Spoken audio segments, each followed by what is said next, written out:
Hello my dear students, চলো আজকে আমরা গুরুত্বপূর্ণ একটা রুল শিখব।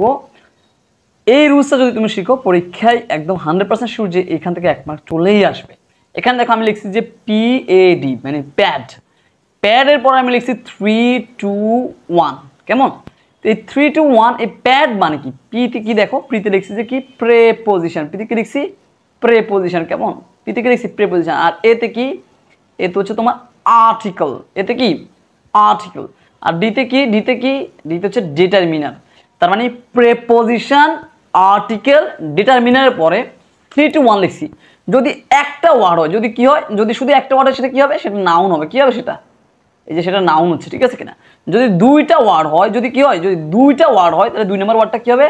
অ্যাডজেক্টিভ। কি হবে? অ্যাডজেক্টিভ।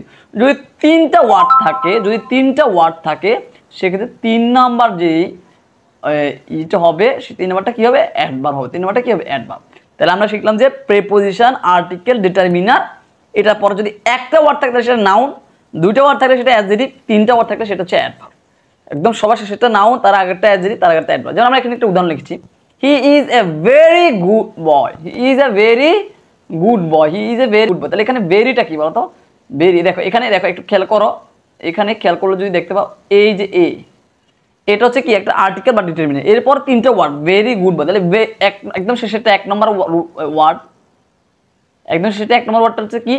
1 নম্বর ওয়ার্ডটা হচ্ছে একটা নাউন। তার আগের ওয়ার্ডটা সেটা হচ্ছে কি? গুড। গুডটা কি? গুডটা হচ্ছে একটা অ্যাডজেক্টিভ। আর একদম সর্বশেষ ওয়ার্ড সেটা হচ্ছে ভেরি। ভেরিটা কি বলতো?